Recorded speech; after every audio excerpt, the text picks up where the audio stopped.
Welcome, everybody, to the December 2023 Outdoor Ethics and Conservation Roundtable. So glad to have everybody here this evening. I can't believe it's already December, but anyway, we've got a great agenda for everybody tonight here. So after our opening, we'll have a safety moment on resilience.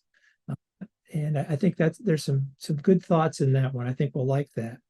Then we're fortunate to have Grace VanDerhei from the Aldo Leopold Nature Center, who will be speaking to us about connecting urban youth with the outdoors. She's got quite a bit of experience with that, and I think she's got a lot to share with us that we're going to find useful. Also, then we've got Scott Anderson. We'll have an FAQ on the outdoor code. And I've got a rather extended reflection tonight that I hope everybody will like a lot. We'll have time for some questions and answers before we call it an evening. So with that, if you would please join me in the Pledge of Allegiance. Scout salute. I pledge allegiance to the flag of the United States of America and to the republic for which it stands, one nation under God, indivisible, with liberty and justice for all. Scout oath. On my honor, I will do my best, do my duty to God and my country, and to obey the Scout law, to help other people at all times, to keep myself physically strong, mentally awake, and morally straight. Scout law. The Scout is trustworthy, loyal, helpful, friendly, courteous, kind, obedient, cheerful, thrifty, brave, clean, and reverent. The outdoor code. As an American, I will do my best to be clean in my outdoor manners, be careful of fire, to be considerate in the outdoors, be conservation minded. Thank you, everybody. Michelle, can you take us through the safety moment, please? Yeah. So I chose, because we were talking about urban youth, I wanted to talk a little bit about developing resilience. And if you think about what our youth have gone through over the last couple years, they missed some very big social times of their lives as we went through COVID and had that 2-year period where social events were not as prevalent. And in talking to a bunch of my coworkers, for those that don't know, I'm an elementary school teacher, and I'm fortunate to teach science. But for those in the classroom, one of the things that we notice is that there are many students who go to an immediate shutdown. And so I wanted to talk about resilience and how in scouting and our outdoors, how we can develop some of that resilience in our youth to help them through these tougher times. Next slide, please.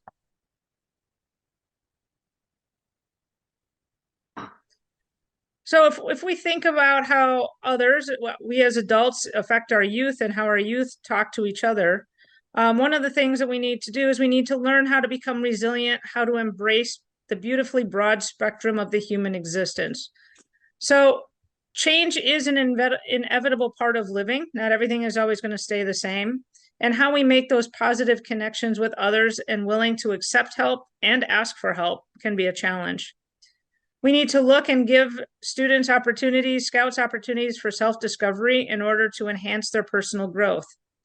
How to move slowly and realistically toward their goals and track progress. Maintain an optimistic outlook and visualize in accomplishing your goal. As you're reading through some of these, notice how closely they align to our scout values and in our scouting adventures. Avoid seeing crisis as overwhelming or impossible, but rather as an opportunity to grow and improve.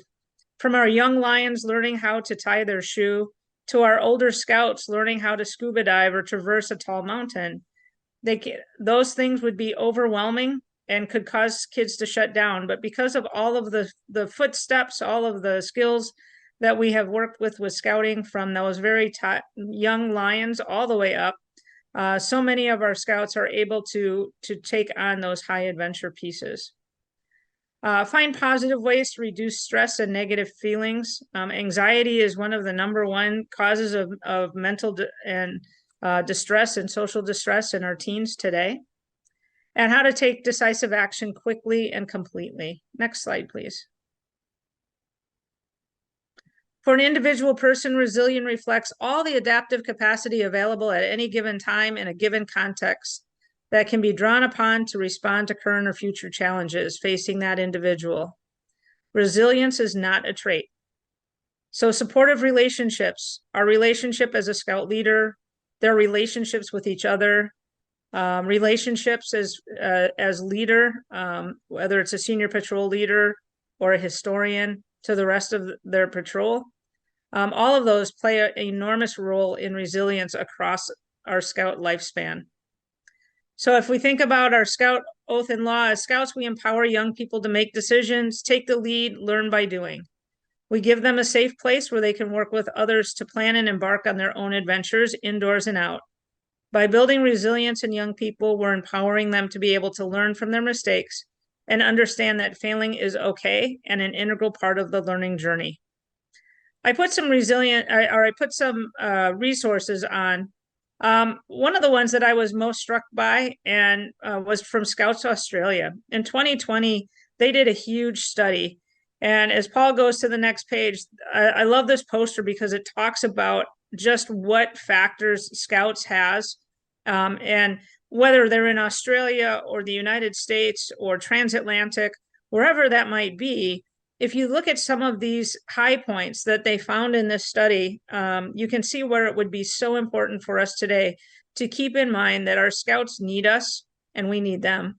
But our Scouts need us to help develop that resilience because they're not necessarily getting it in school. They're not finding, as our class sizes grow, as their social pressures expand, as social media takes over. Somebody asked me the other day how I can teach anymore, and everything is in 2-minute sound bites. For some of our kids, that is their attention span, and it's not an ADHD problem. It's simply what they're used to anymore with TikTok and other things. So Scouting has become hugely important to development, and we can definitely tell which kids are in Scouts or an equivalent organization and which kids go home and sit in front of a computer or a gaming system. But some of the highlights: Scouts are more likely to feel they can talk about things that are upsetting them.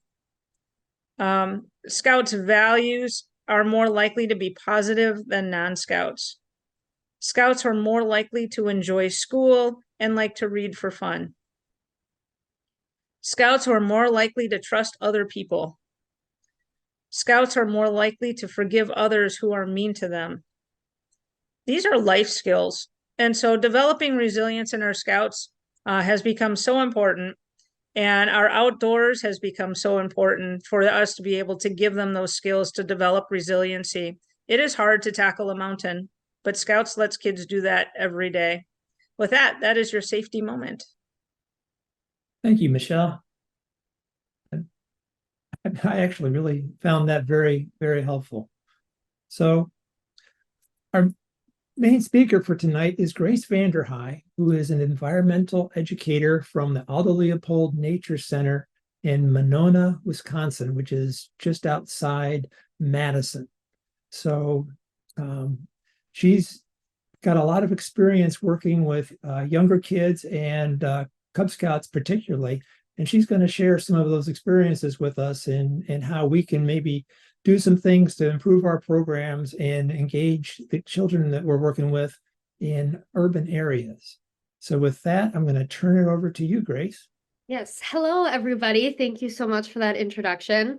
Well, to start off, to warn everybody, I'm just getting over COVID, so please excuse my scratchy voice or if I have to pause and cough. But yes, my name is Grace VanDerhei, and I am an environmental educator and community assistant at the Aldo Leopold Nature Center in Monona, Wisconsin. I'm very excited to be here today, and I'm grateful to kind of share some of my experiences with you all and hopefully give you guys some insight or some ideas into how to engage your urban Scouts with the outdoors. Next slide, please. Thank you. So before I begin, I just want to give a land acknowledgement. We always want to honor the Indigenous peoples who stewarded the land before us and who are still very much present on the land today. Before their forced removal on the land which Aldo Leopold Nature Center is located was stewarded by the Ho-Chunk peoples, and they named the Madison area Tejote, referring to the 4 lakes in our area. So it's going to be Mendota, Monona, Wabisa, and Kangansa, sorry. Which I'll cover later too. But my question to you all is if you know who stewarded the land where you're located before colonization, and if you want to or feel so inclined, please drop the names of the indigenous peoples in your area in the chat to acknowledge them. Yeah, next slide. Thank you. So I'm sure we're all very familiar with this name. It's associated with our nature center, Aldo Leopold, and he arguably is a very important figure in our industry, conservation, and wildlife ecology. And I'm very grateful to have attended UW-Madison, and I've taken some classes in the Department of Wildlife Ecology, and they very much structure the curriculum around the teachings of Aldo Leopold. So I have not only a professional, but also personal connection with the works of Leopold and the Leopold legacy. But just in case, he's commonly known as the father of wildlife ecology, and this legacy of his efforts towards the conservation movement, particularly the concept of his land ethic, which I'm sure we're all familiar with, is definitely conveyed and a target priority of ALNC and what we do. I'm curious to know if anyone's here has read a Sand County Almanac, which is pictured. I have. Yeah, I see Paul waving his hand. If again you're so inclined, feel free to drop in the chat your favorite essay or your favorite entry. Personally, I find myself rereading the Good Oaks entry. I think that one's my favorite, and it's a tough choice. But if you want to talk about that, I'll give my contact information at the end, and I'll be happy to. And lastly, for those who are wondering, the Nature Center, Aldo Leopold Nature Center in Monona, is about an hour northeast of Baraboo, which is the site of the original Leopold Shack. You can see it pictured on the bottom right. And this is maintained and operated through the Aldo Leopold Foundation. They're amazing. Check them out if you haven't. But just to preface, we don't have the physical shack on our site. That is just an hour northeast of us. Next slide. Thank you. So switching gears here to the organizational history. So ALNC, Aldo Leopold Nature Center, was first established in 1994 as a public 501c3 not-for-profit organization. And the founding committee included a variety of local supporters, nature enthusiasts, education enthusiasts, and did include Leopold's eldest daughter, Nina Leopold Bradley. So she is one of our founding members. The original building from the 90s can be seen in the top left corner. And you can see compared to the bottom right corner, we've made some changes. There's been some modifications. We've expanded our visitor center to include an indoor-outdoor classrooms, which is used by all of our programs. And we offer like scouts, birthday parties. We offer preschool and vacation day programs if the school districts have a day off. We offer homeschools. We offer some things for really littles, 2 years and younger. And then our newest addition is a nature preschool for 3 and 4K. That's not really pictured. We also do weddings at our grounds. So we have a lot going on. Yeah, next slide. So moving on to the mission statement. Our mission statement is very important and integral to the work that we do, as is true of many nonprofits and many organizations. And our official mission statement is to nurture children, their well-being, and environmental sustainability through connection and learning with nature. So it's no surprise that connecting youth populations to nature is definitely a priority value of ALNC. And I'll give some further examples throughout the presentation. Next slide, please. Thank you. Now to the land. Originally, this land was actually donated by the city some years ago, and I apologize, I don't know the number off the top of my head, but it actually used to be the site of a tuberculosis care center. It's not the case today. Today, it's a nature center that occupies over 20 acres of restored land, and we include a variety of habitat types, prairies, wetlands, basswood forests, oak savannas, others, which I will cover later. This is going to be a repetitive theme throughout, but yeah, we are very fortunate for the land that we do have. Next slide, please. Thank you. So zooming out to the greater geographical area, ALNC is situated in Monona, Wisconsin, and you can see on the map that it's where the blue arrow is, that gray pin. It's difficult to see, I apologize. But Monona is a suburb of the state capital of Madison, Wisconsin. And I've included population sizes for reference. So combined Madison and Monona, there's a little more than 280 people who are permanent residents in these two cities. And this is not including the 3 college or universities that are located in Madison, their student population. And UW-Madison is the largest school in the UW system, so there's quite a large student population. As a former student, it was a little intimidating how large of a student population there was. But there's a lot of people here. And especially in Wisconsin, we are the second largest city. The city of Madison is the second largest by population density. So that hopefully gives you a little bit better sense of the urban geography. And what I think is really unique about this area is the balance between developed and natural topographies. It's a little hard to tell by this map, but I encourage you to check out a state map, and you can see that the Madison metropolitan area has a really solid balance between like green spaces, nature preserves, parks, and more of the developed urban settings. So ALNC specifically, you can see that we're very close to 2 decent sized freshwater lakes. But we are directly between Lake Monona to the north and Lake Wabisa to the south. And a fun fact, if anyone's really into freshwater ecology or limnology, Lake Mendota, which is the one that's cut off in the upper left corner, that's actually the most famous lake in limnology. And I promise I'm not just saying that. If you Google it, it'll pop up. But according to the UW College of Letter and Science, Lake Mendota is the most studied lake in the world and is the birthplace of the field of limnology. So that comes up if any of you go to trivia nights, now you know. Highly doubt it, but just in case. And then moving on to green spaces. Oh, I'm sorry. Oops. Sorry, this slide is long. There are a lot of parks in the Madison area. In the city of Madison alone, there's 270 municipal parks. And from ALNC, there are 10 other nature centers and 13 state parks, all within an hour driving. So the purpose of me sharing these numbers is to convey that there are many opportunities to engage with nature in this area, and we're very fortunate for that. But ALNC is still a premier destination for many scouts and community members. And so the rest of this presentation is going to focus on why I think that is. Now we can go to the next slide. Thank you. If you wouldn't mind clicking it one more time, there's a transition that snuck in there. So Scout programming at ALNC has been happening for over 20 years now, and we currently offer 16 Girl Scout badges and 1 Girl Scout award, and then 18 Cub Scout badges and 2 special awards. We can move on. Here are the Cub Scout badges that we offer by age group.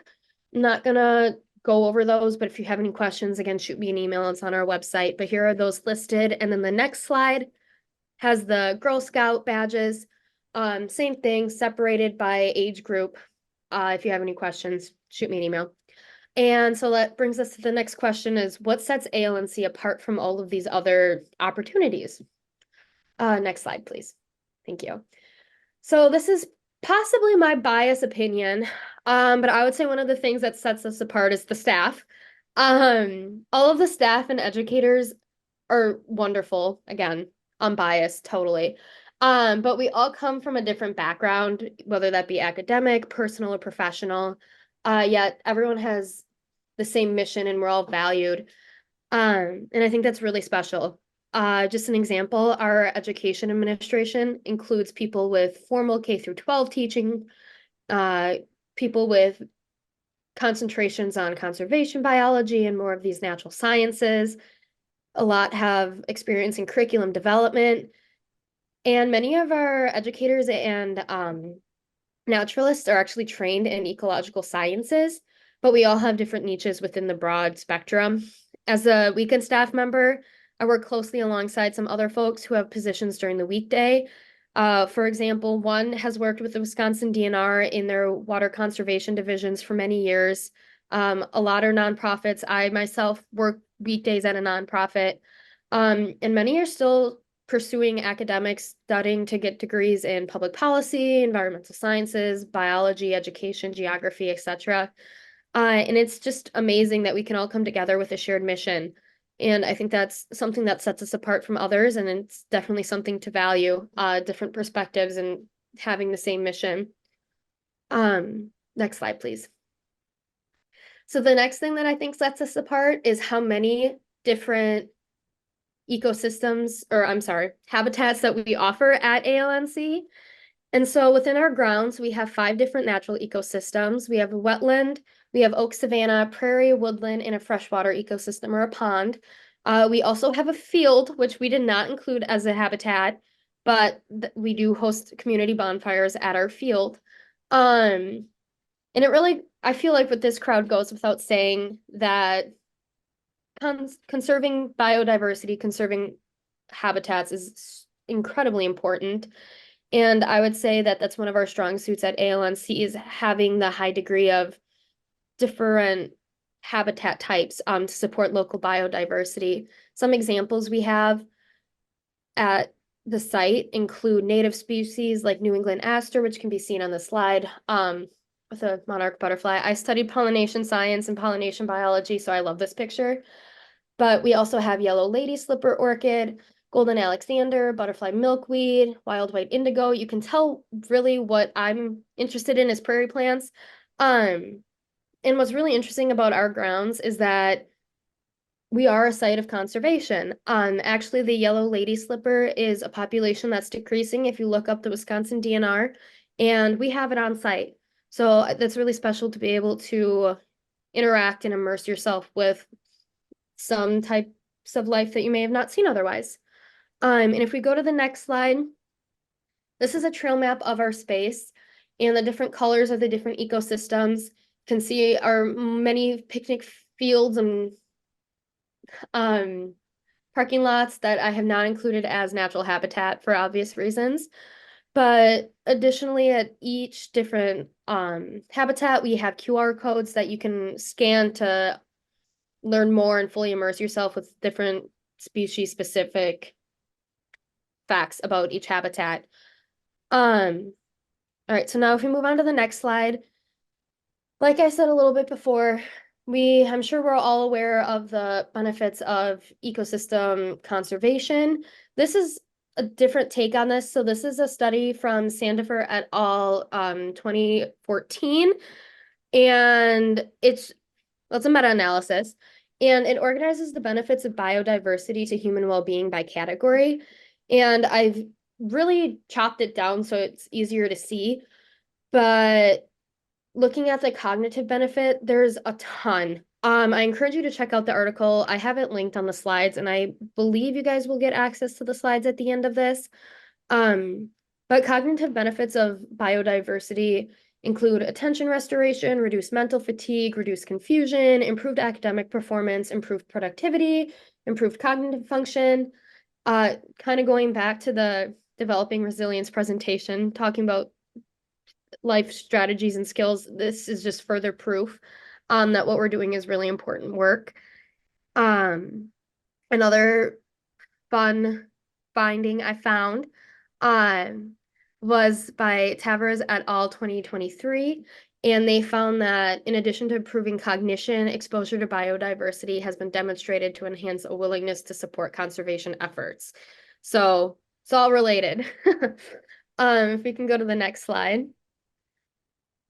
So a little bit more about what sets ALNC apart is understanding the importance of environmental education, as I'm sure we all understand the importance of. As I said previously, many staff members have formal education backgrounds. However, environmental education can be quite different than traditional K through 12 formats. And I'm going to cover that in the next few slides, but I have a quote listed here from A.M. Lucas, who was an environmental education PhD student. This is from his dissertation, and it reads, "Environmental education is education in, about, and for the environment." So we like to kind of keep that in mind when we, lead scout groups and when we really do anything at the center. So we can go to the next slide.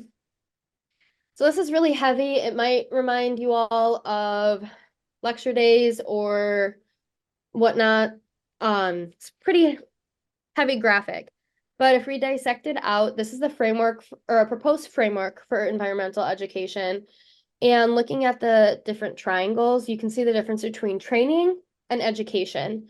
And what training here is defined as the one-way transmission of new knowledge and concepts. And it begins with information. You can see with the thicker base of the triangle.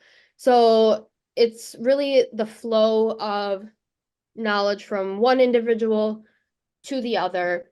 And then information encompasses the mutual agreement of facts between learner and lecturer.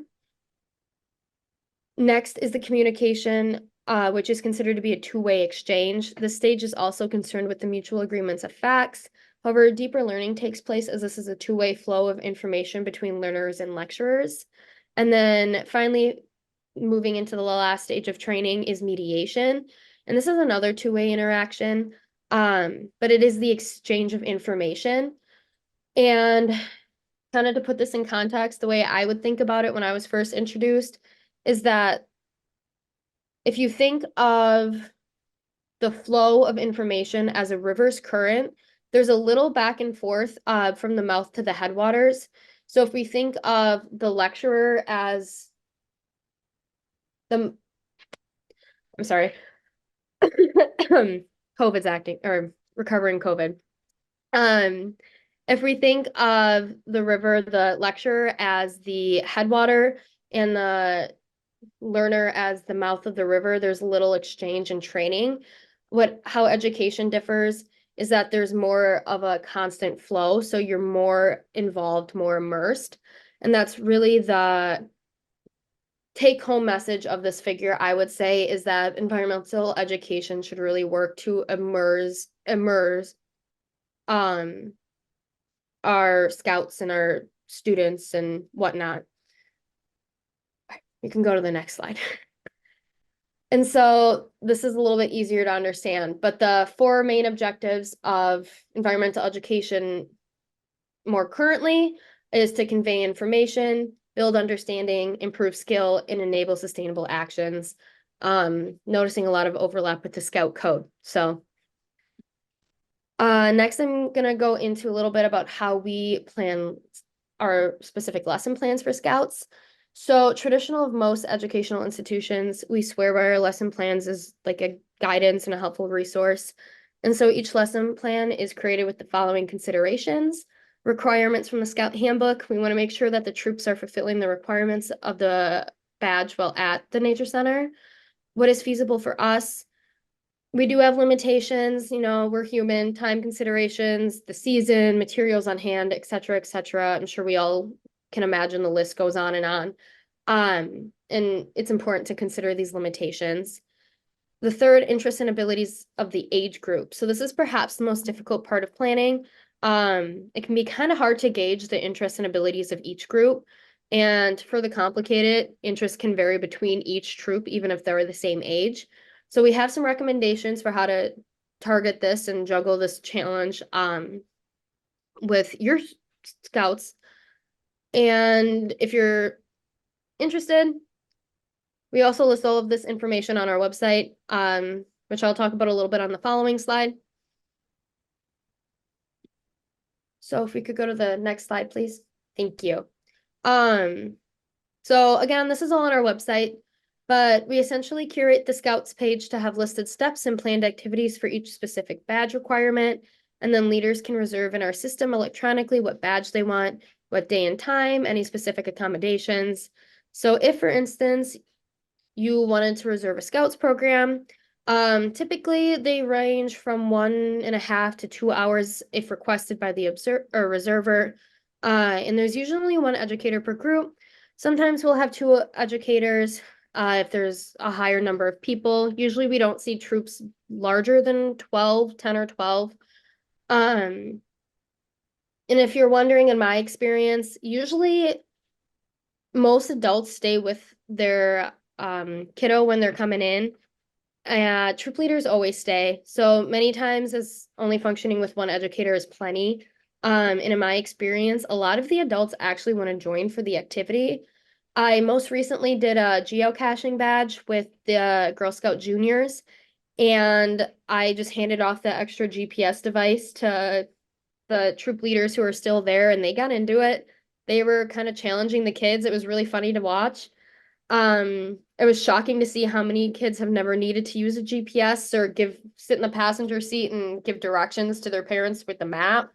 So it made me feel a little old that kids don't know how to use maps now, but yeah, it's really, you can engage a lot of people. So if we go to the next slide, a little bit more of an example. So the most recent Cub Scout lesson or badge that I've done was the Into the Woods for the Webelos.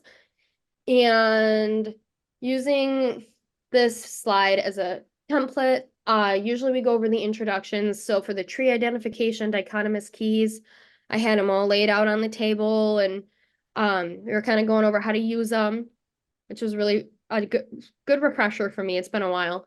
But this is typically indoors in one of our indoor classrooms, and this is also when we go over names, safety expectations, program overview, and then hiking related to the theme of the badge. Again, in the context of the Into the Woods badge, we went on the grounds and we identified the different trees using the dichotomous key.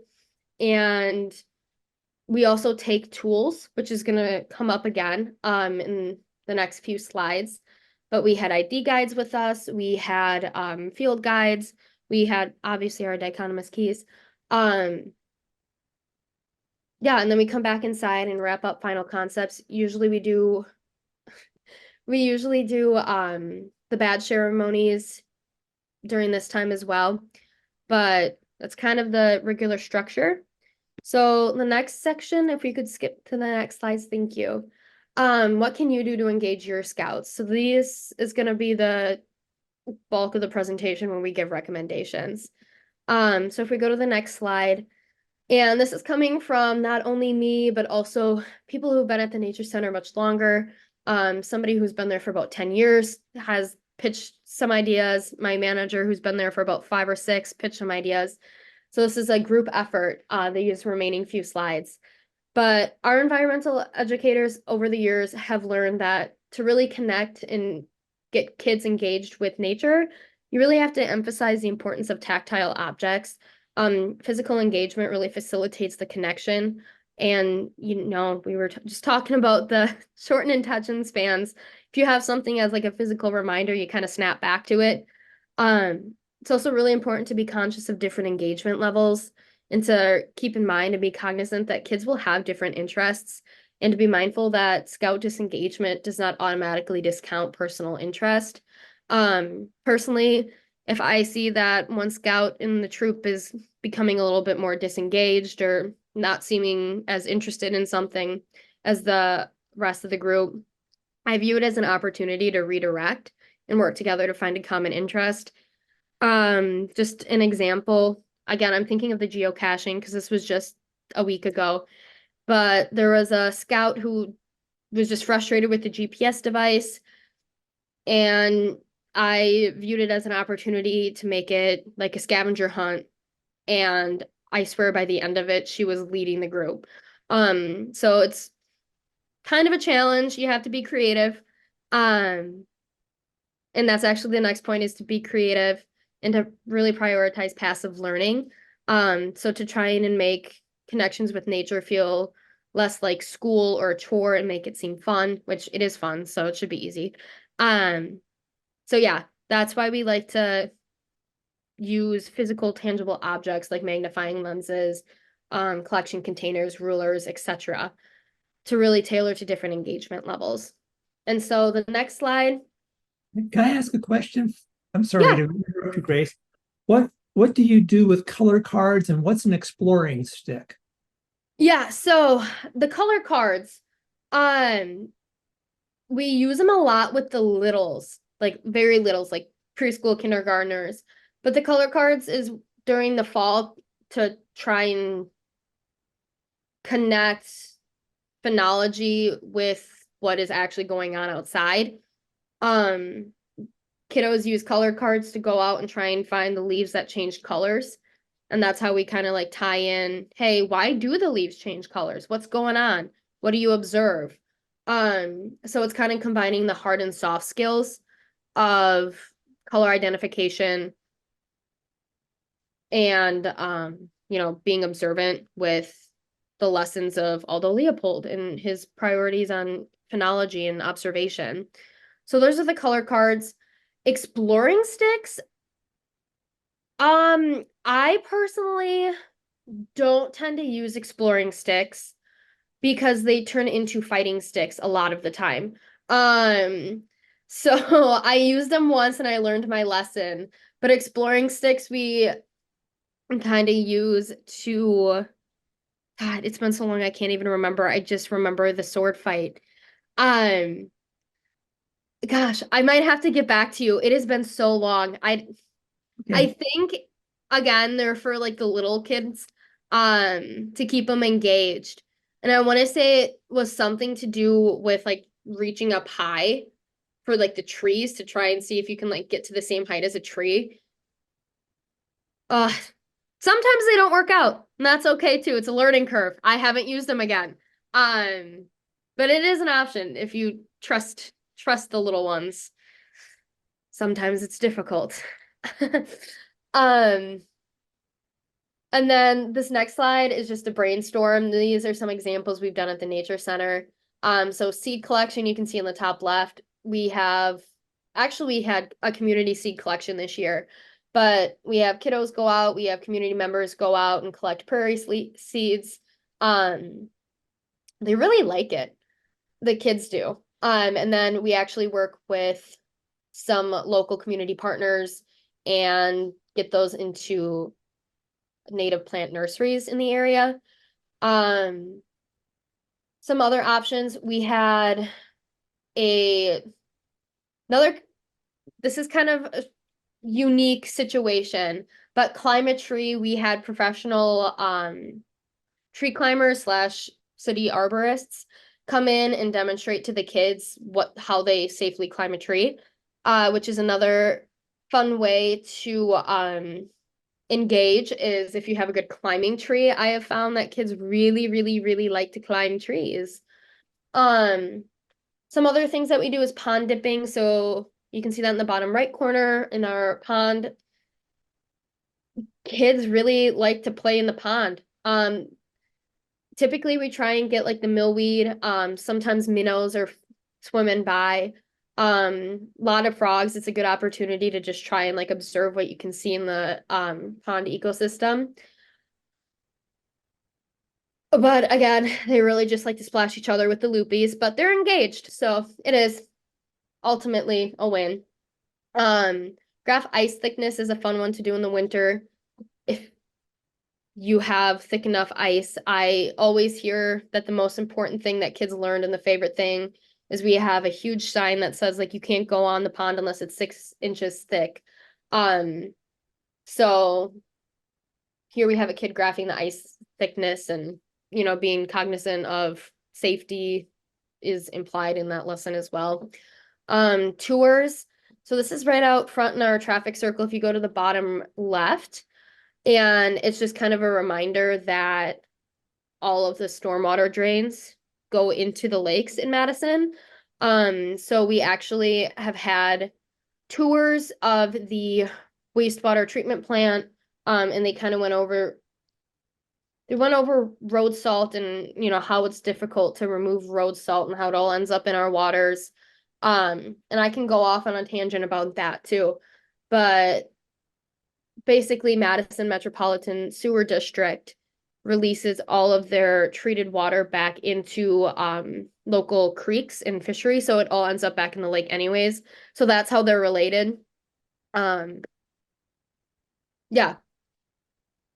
So here are just some examples, some pictures. And then the next slide is just a thank you contact. And we don't have our email on here, but I can drop it in the chat if you're interested, our general email. I can also drop in my personal email if you have any questions for me. It's just grace@aldoleopoldnaturecenter.org. But I will make sure that those are in the chat. And I don't know if I left time for Q&A, but this is the end of my structured presentation. Right, well, thank you.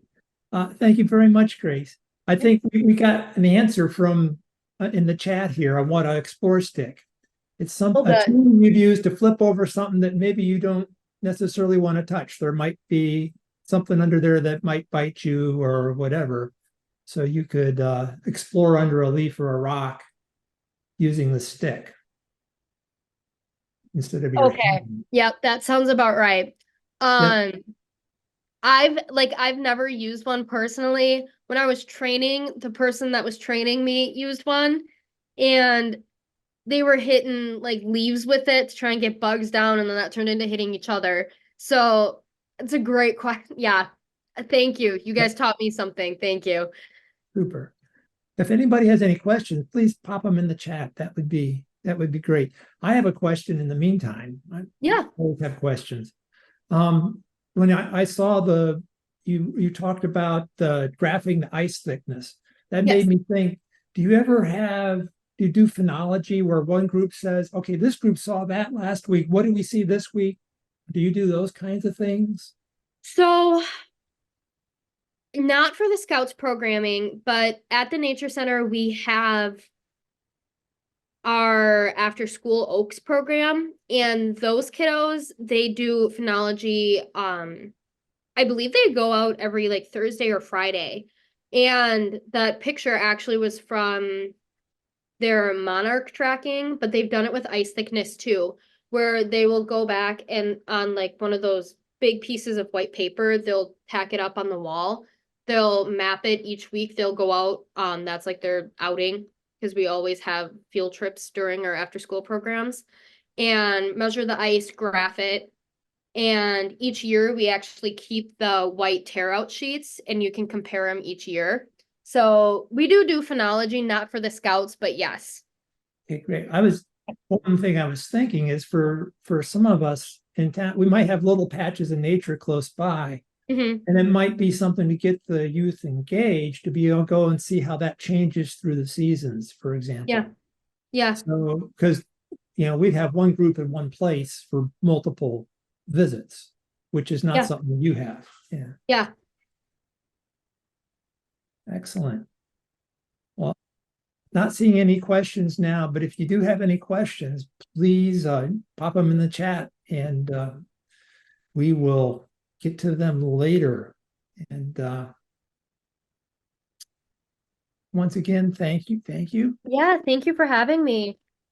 Okay, appreciate it, Grace. And you're welcome to stick around if you'd like, but if you need to go, we understand that too. So thanks. Paul, there is a question that just popped in. Do you Okay. see many differences in working with suburban kids compared to city kids who may not have as much direct experience in nature? And does Madison have a lot of tree cover in city parks such that most kids who come to visit your nature center spend time outside? That is a great question. I personally, yes, I can notice if there's a more urban child, if they're more suburban, rural. We tend to get families who really prioritize environmental education. We have a ton of nature-based Montessori schools in Dane County, which is the county of where Madison and Monona are located. I've actually been bested by like a 6-year-old about the scientific name, the genus and species of an invasive, I think it was an invasive beetle. And they were a Montessori, nature-based Montessori family. So yeah, there's a huge difference. And there's definitely a difference in engagement too. You can tell that it's less stigmatized. The kids who came from more suburban or more environmental background or nature-based backgrounds, they're more willing to kind of engage with the program, go outside, go for a hike. So that's a unique challenge. I found that typically for the kids who are a little more weary about being outside, especially in the summer, the bugs are a big thing with the kids. Whether or not you've been exposed to, an area with a lot of insects and whatnot. I usually tie it back to, oh, look at the butterfly, look at the bee, look at the bumblebee. Something that's less quote unquote gross. That's usually how I deal with it. Does Madison have a lot of tree cover in city parks? We have a lot of city parks. I wouldn't say that a lot of kids spend time outside. If they're going to the park, it's definitely to go like to the playground. Tree cover is a very interesting one. So Madison has a very well-developed urban tree design program. And in certain neighborhoods, there's a good amount of tree cover. In others, not so much. It's very concerned with the potential health risks of having increased tree cover in urban areas. So it kind of depends where you are in Madison. Another question came in here. What's your favorite season? I love summer because I love all the prairie plants. I would have to say that I would have to say that spring is my favorite season. Because everyone's really, really excited to be back outside again. And in Wisconsin, a lot of our native plants that are the most interesting bloom in the spring. So if you go outside and you see like trillium or prairie smoke blooms very early. So yeah, I would probably say the spring because everyone's excited to be outside and you can find cool stuff when you go out. Thanks. Do you offer any online training or is it all in person at the center? I believe in the past we've offered online training. Since the COVID pandemic has kind of slowed down a little bit, I think we've transitioned more so to in person. We are currently going through like a strategic planning, and I know that's one of the aims now is to increase online programming. So hopefully it comes back. We do have a lot of community partners that we rent out our facilities to. So I can't recall any introduction to outdoors ethic courses, but we've had like wilderness medicine, we've had CPR trainings, and courses like that offered at the center. But that was again in person, not online. Thank you. Mhm. And another question I think was on one of the photos you showed was kids collecting seeds. Do you harvest those native seeds or what do you do with those? We do. So we harvest the native seeds. We use them for a lot of different things. This year we've had a seed collecting outing, again with community partners, and we partnered with a local native plant nursery, and they actually took the seeds, processed them, and they're using them for restoration around the area. In the past, we've used them for outreach materials. So if we go to like I'm trying to think of a universal example, but we have like Get Kids Outside days to try and promote people to go to Dane County parks. And we take like our outreach tables, we have like make your own prairie seed packets. So a lot of our seeds that we have for this outreach activity come from our grounds. So we use them for a lot of different things. Sometimes people can take them home. Yeah. Thank you. All right. Well, thank you very much, Grace. I think at this point, we're going to keep on with the roundtable and maybe we'll have some more questions later if you can stick around. Yeah. Thanks. Sounds good. All right. Thank you. Okay. All right, Scott, you ready to go through the FAQ? Well, first, thank you, Grace, for an excellent Yeah. presentation, and thank you, Paul. You can step on next slide. So I field a lot of questions in a variety of different areas on outdoor ethics and conservation. Next slide. So I was doing a presentation at the National Outdoor Conference on diversity, equity, inclusion at summer camps. And I got asked, should the BSA change the beginning of the outdoor code as an American and change it to as a scout? Next slide.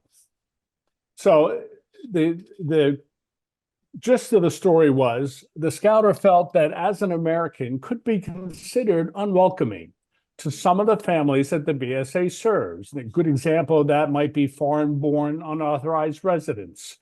And the scouter suggested the change to as a scout as being a statement that would be more welcoming and would not make any of our scouts feel unwelcomed. So I'd like to give you a little bit of the history before I answer the question. Next slide. So this came about, the outdoor code came about when newly elected President Dwight D. Eisenhower in 1953 charged the Boy Scouts of America to undertake a concerted action to arouse public recognition of the need for adequate protection and wise management of our soil, water, mineral, forest, grasslands, and wildlife resources. And to answer that call, the Boy Scouts of America created the Outdoor Code for all Americans. Next slide. And the Outdoor Code first appeared in the March 1954 issue of Boys Life magazine. And interesting enough, I was on a conversation with Keith Abraham, who's on the call tonight, and he actually showed me that Boys Life magazine. He has a copy of it. Anyway, Greenbar Bill Hillcourt wrote about the 1954 National Conservation Good Turn. And that's the first time we started doing a yearly good turn for conservation. And the kickoff activity during the week of March the 21st to the 27th was the publicizing of the Outdoor Code for Americans. It was developed by the Boy Scouts of America, promoted by all of us, by you and by me. Next slide. And that's a picture of the Outdoor Code as it was in the Boys Life magazine. Next slide. So, over the course of time, the Outdoor Code has changed a few times. The basic principles have not changed. However, that opening statement in the Conservation Handbook, first edition in 1992, that as American was changed to as a citizen of the world. And that was done because we were trying to reach out to our global audience, not just the Boy Scouts of America, and make the Outdoor Code something that the whole planet could use. Next slide. So in 2016, the second edition of the Conservation Handbook went back to as an American, and it has been that way ever since. Now, all during that earlier time, we in the Boy Scouts of America were still using the term as an American, even though the Conservation Handbook had a different printing. Then I spearheaded an effort, and next slide, from the Outdoor Ethics Task Force to try to add 3 words to the Outdoor Code. It was the belief of the Outdoor Ethics Task Force that be careful with fire was too limiting, and we wanted to expand it to end other impacts. Well, I was booed out of the room. So it was made very clear to me that there were to be no changes to the Outdoor Code, that it will forever be what it is. So we retracted our proposal, and that went away.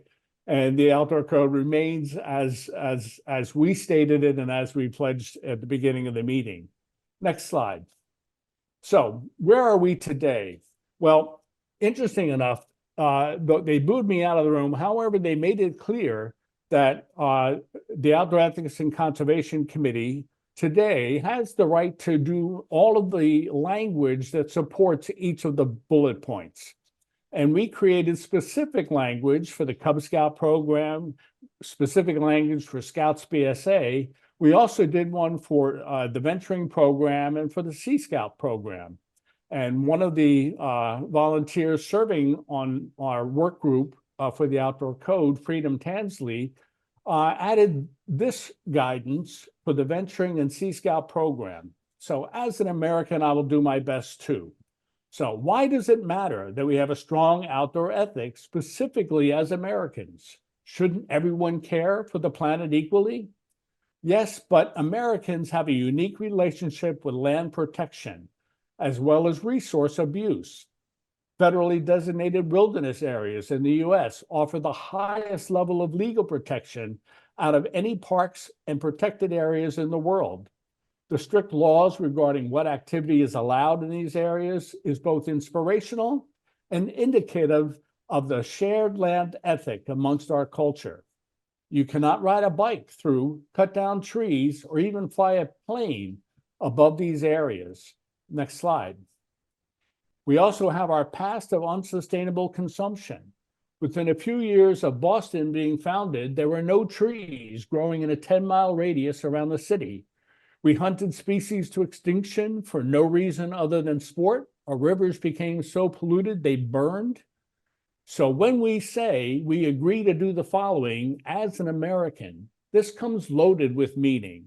We, as Americans, love our public lands, our open spaces, and choose to make a pledge to preserve them.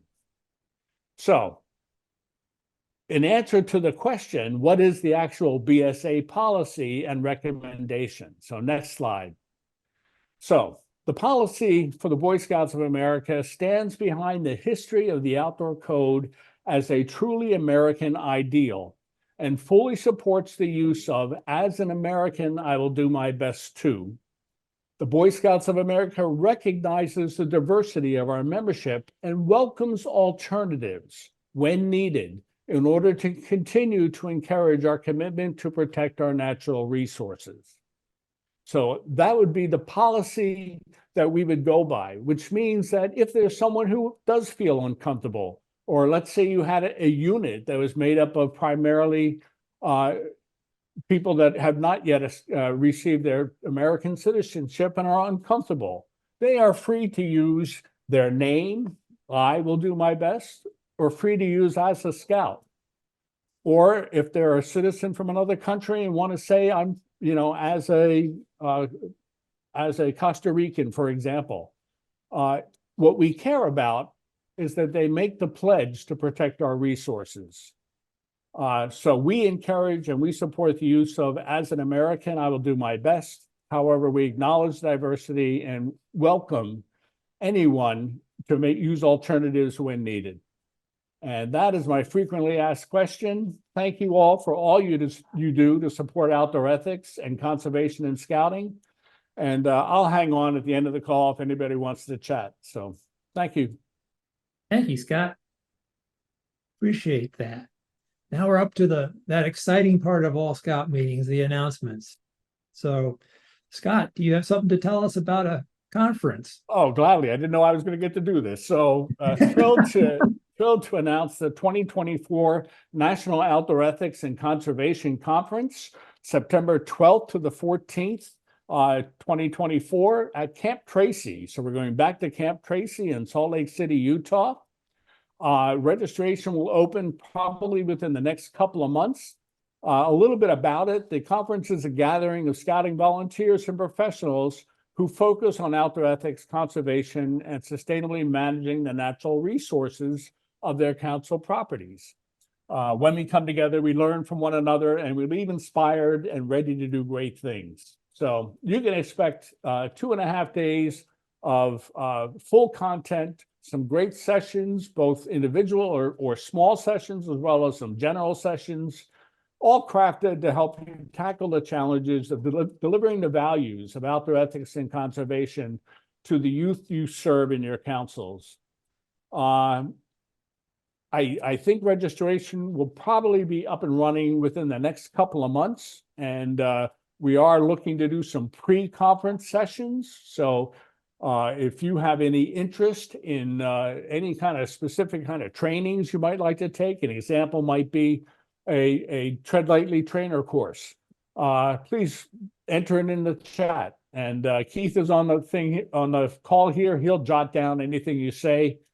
We are thinking right now about what should those extra pre-conference sessions, what would they be? And we are also looking at what our program will be, and our theme. We haven't actually secured our theme yet. So I hope to see each and every one of you in Utah next September. Thank you, Scott. Paula.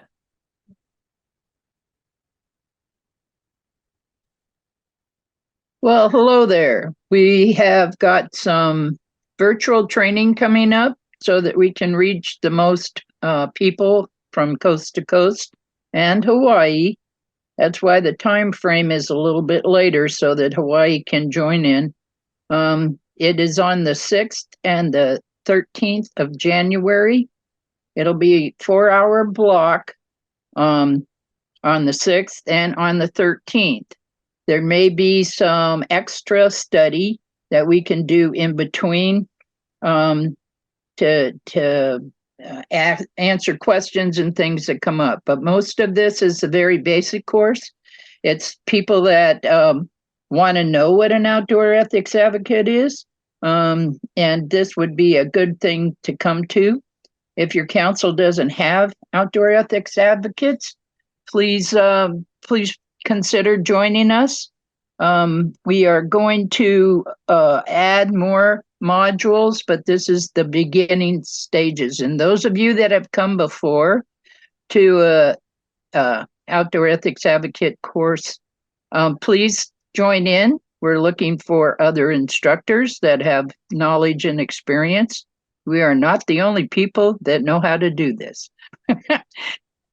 Thank you very much. And the registration is just what it says. Thank you, Paula. Okay, we have we're scheduling more Leave No Trace Level 2 instructor courses for next year. So they're always available online. The link is on the page here. And we really encourage everybody to take this opportunity to attend one of these courses if you haven't already. If finances are an issue with that, scholarships are available. The Dan Howell Scholarship, information on how to apply for one of those scholarships is also on this page here. So, but really give some serious thought to joining one of these courses. It's a fantastic course wherever you take it. Hey, can I say something? I did get a question. The question about Saturdays, it does not have to be on Saturdays. We have done them on Sunday afternoons as well. So that is a consideration. Please drop your name and information in chat in the email address so that I can get back to you and see what we can set up. Thank you. All right. There is also a question on cost for the virtual training. It's really expensive. It's free. Okay, Mark.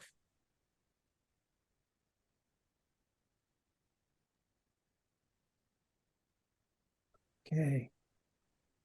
Maybe Mark had to drop them. Oh, there you are. Okay. Yes. Surveys out for our instructors. The annual survey will be out. It's still coming, so that has not been posted yet. It'll be very similar to past years for those of you who have done it before. And in terms of the same thing we do, while we're doing the annual survey, is to make sure that you're contacting everybody that's in your list of folks and make sure that, let us know what their status is. So we encourage every council outdoor ethics advocate to contact their folks and, stay in touch, find out if they're still involved in scouting, find out if they still want to be part of your resource so that we will list them on the website. And again, we depend on our council outdoor ethics advocates to help us maintain the accuracy and up-to-datedness of those lists. And more information will be mailed out to our council outdoor ethics advocates as soon as we have this stuff all ready to go. You can start on the database annual database verification at any time. You go to your OEA tools, webpage there. And for those of you who haven't done it before, there's a simple little form. You put your email address in and it will send you your link to get into your list of all of your folks, and also any access to past annual reports. And if you happen to be doing the event reporting, you can get in to that. So Thank you, So- Mark. All right. Finally, this is my question always.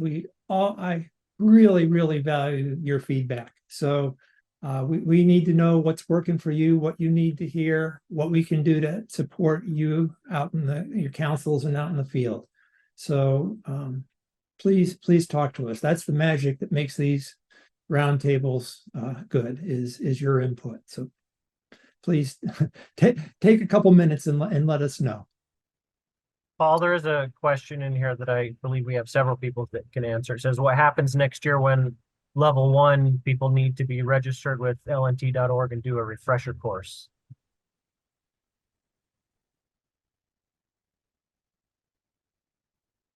I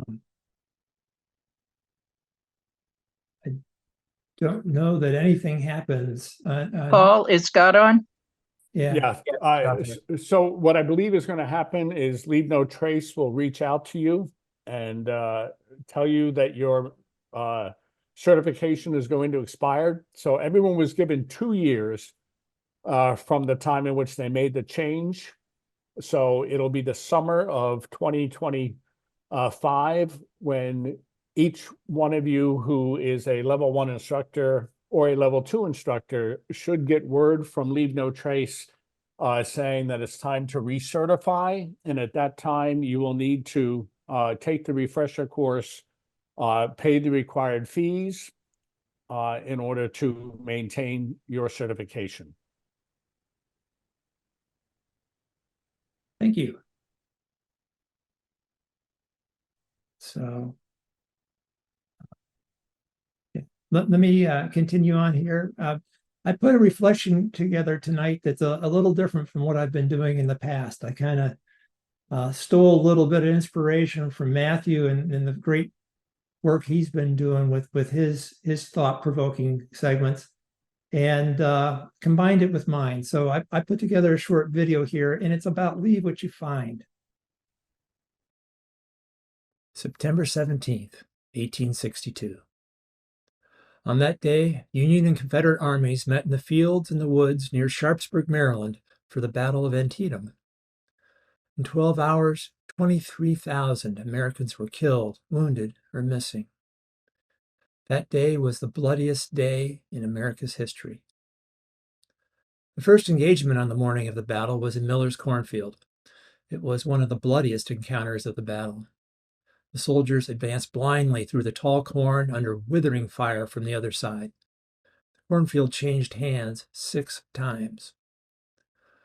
When the day was over, there were so many dead across the entire battlefield that most of those killed were initially buried in shallow graves where they fell. Over time, the soldiers were moved from those temporary graves to cemeteries at home or near the battlefield. Over 160 years later, there are likely still graves that haven't been found. Not too long ago, a hiker from Oklahoma was following the National Park Service tour through the battlefield. As the hiker was going down a path through the cornfield, they spotted what looked to them to be bone fragments that had been brought up by a groundhog digging a burrow. The hiker left the fragments where they lay and let the rangers know what they had found. Park Service archaeologists excavated the site and found the remains of a teenage soldier. In addition to bones, they found 7 coat buttons, 2 New York State cuff buttons, 6 trouser buttons, a leather strap, and a belt buckle.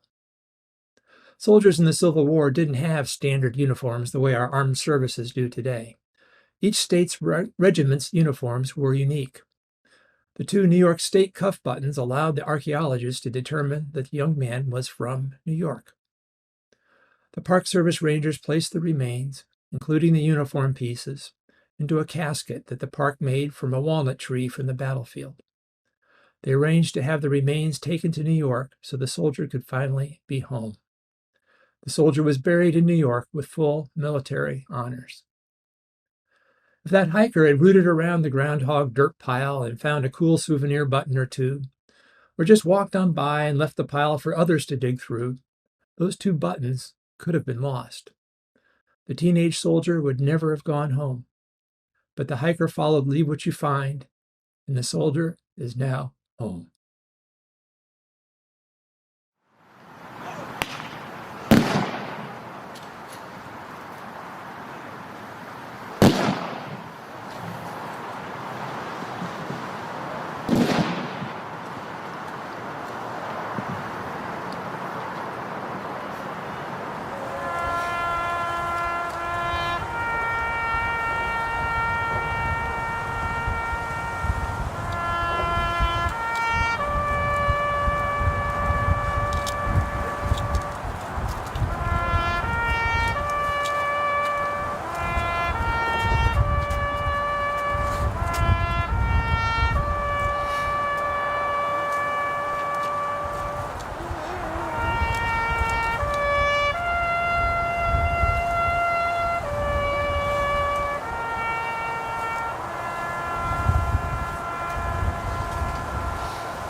So I like that story for so many reasons. But I mean, first off, Antietam's very, very important to me for multiple reasons. But it's a positive story.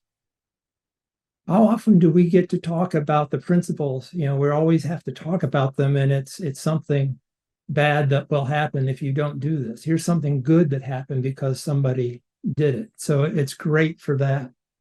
The second thing I found is it's a great conversation starter. And just as Grace was talking about it before, when you're interactive and you're going back and forth, things stick a whole lot better. And there's something in that story that will appeal to so many youth, whether it's the citizenship part of it, or it's the science part of it, and the forensics and stuff. That's all pretty cool. So there's lots in there to talk about. So that's a story I've used in teaching Leave What You Find for a lot of years now, and I'm going to continue using it. I hope it's helpful to a lot of you as well. Look for those positive stories is one thing I'd say. They're very powerful tools to have. So with that, that wraps up the program for this evening. If you have it, once again, anything you'd like to get in touch with us with, you have questions, you have feedback, suggestions for future roundtables, please either email us at roundtables@outdoorethics-bsa.org, or you can use the link here on the chart. Well, thank you, everybody. We'd love to see you next week, because next month, next year, whatever. Next January's topic will be making our programs more special needs friendly. So we'll have 2 speakers next month. We'll have Melinda Pitts from the Natural State Council. First time I get to say that council name because it's a brand new council. And Eleanor Phillips from the Greater St. Louis Council will be talking to us to help us find ways to make our programs friendly to everybody, reach out to our whole community. And with that, thank you so much for joining us, and hope to see you all next month.